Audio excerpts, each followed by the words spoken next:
Welcome to another edition of Crime News with Mark Solomon. It's Tuesday, August 24, 2021, and first we're going to have a quick, long overdue update on the Chad Daybell case, and then spend the rest of the time on Barry Morphew. Answer some viewer questions about circumstantial evidence, what happened in yesterday's third day of the preliminary hearing, and cases of how this case can even go forward without a body. Stay tuned.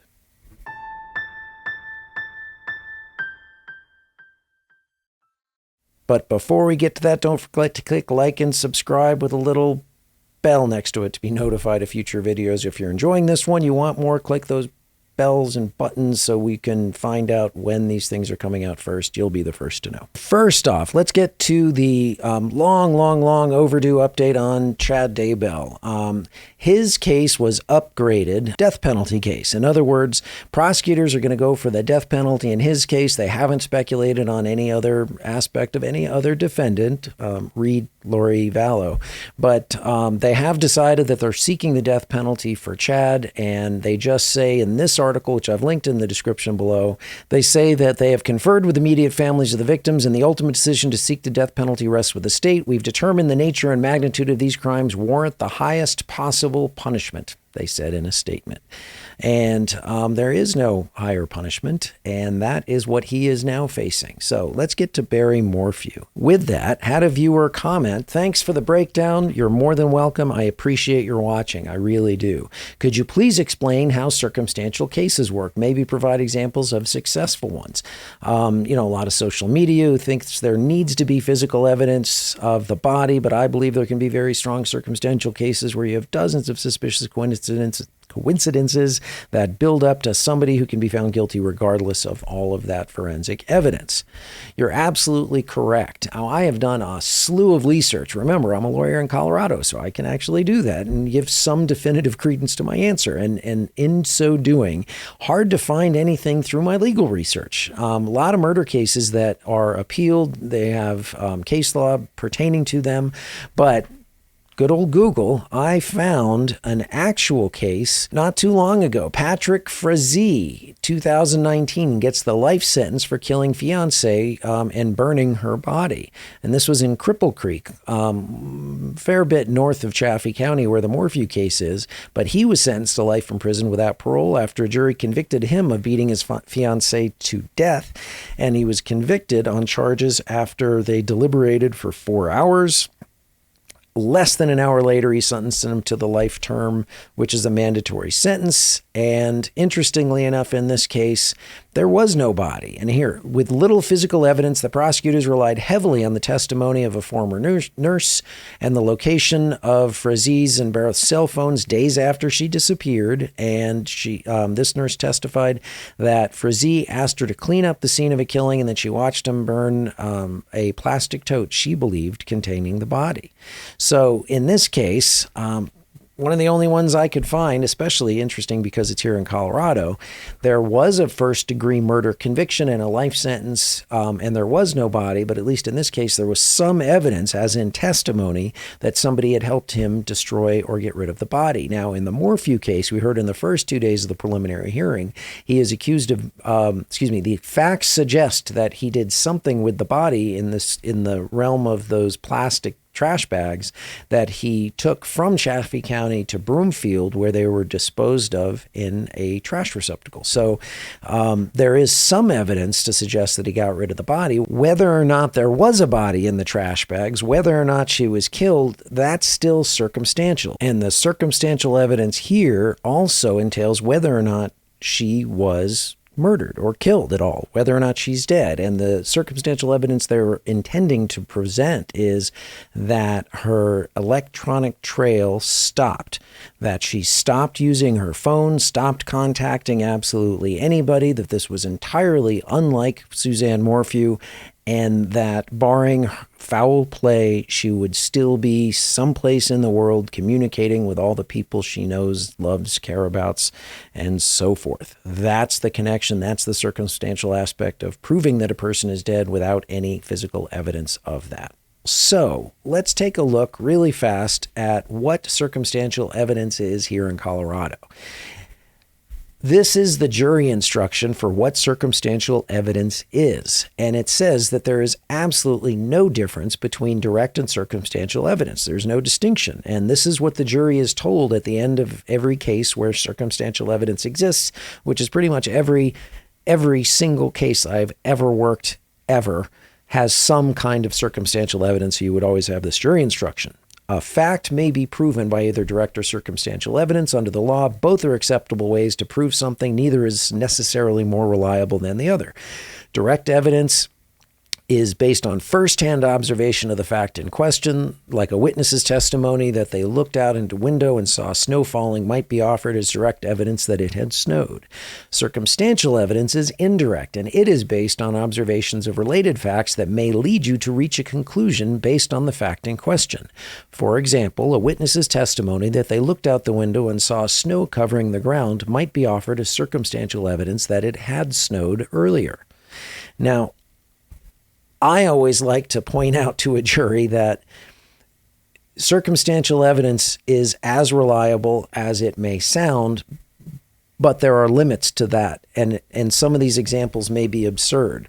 Direct evidence would be somebody knocks on your door, you open the door, and you see Sasquatch, Bigfoot, standing at your door, all hairy, giant size, 25 feet, whatever, and you look at him and you say, well, that's a Yeti.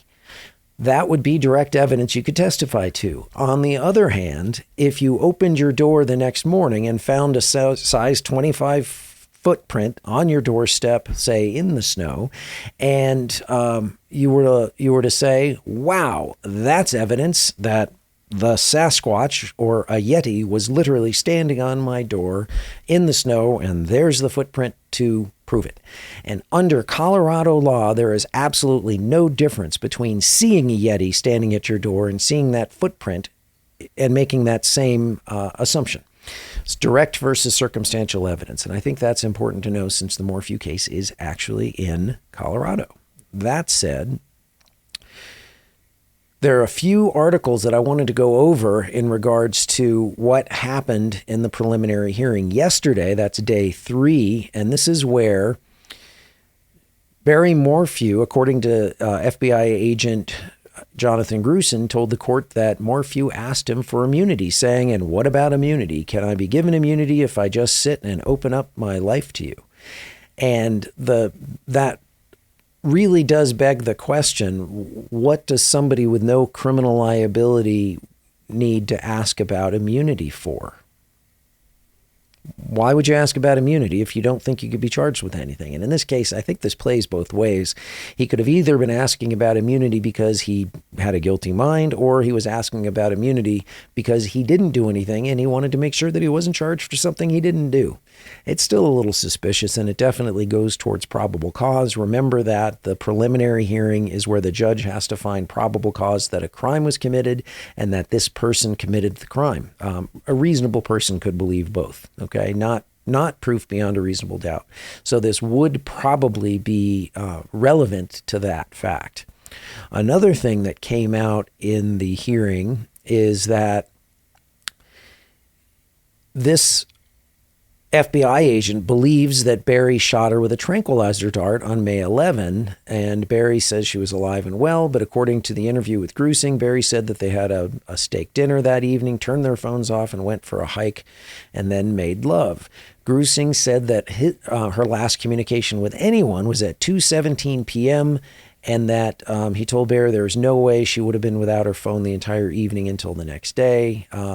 According to Grusin, Barry said, yeah, looked at the ground and kicked some dirt. So in other words, this is non-verbal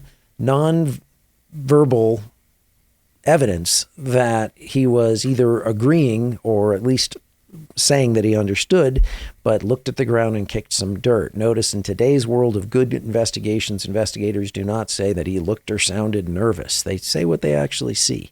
He told the investigators the information made him look like the bad guy, which is, again, another reason why he might have wanted to ask for immunity.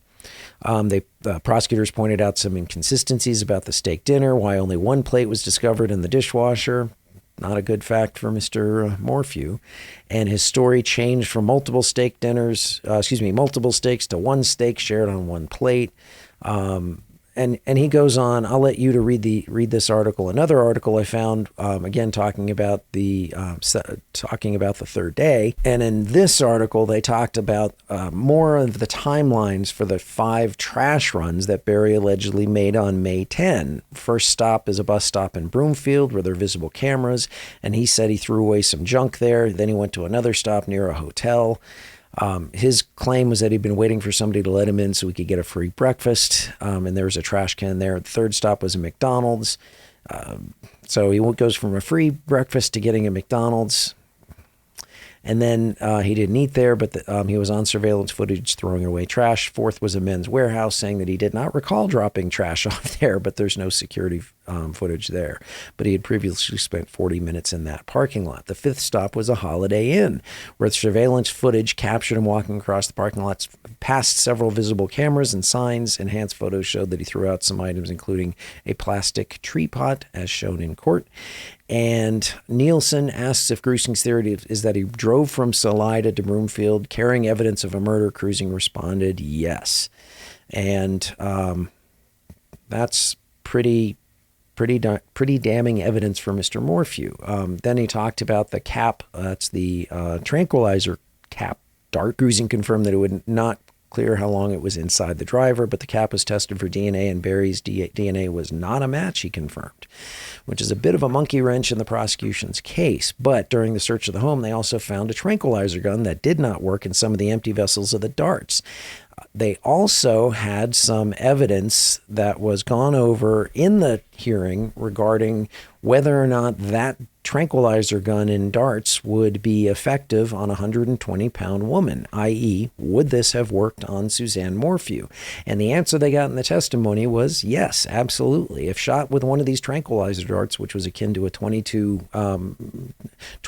caliber delivery system, the dart would have incapacitated a 120-pound human inside of about 2 to 3 minutes. Her breathing would have been labored, and it would have been difficult to breathe, and she would have sounded like she was snoring, and that tranquilizer would have lasted for thereabouts 8 hours. So if that's the prosecution's theory, that he shot her with a tranquilizer dart and had several hours to actually commit the murder and then do what he needed with the body, that does fit with what some of this evidence that's coming out in the preliminary hearing shows. Next thing I wanted to quickly go over was what's going on today. Now, today is the final day of the preliminary hearing. And, you know, there's an article here. I know this is Fox News. Some people don't like that. This one just has a good link to the prior 3 days and the testimony that went on there. I just wanted you to have that.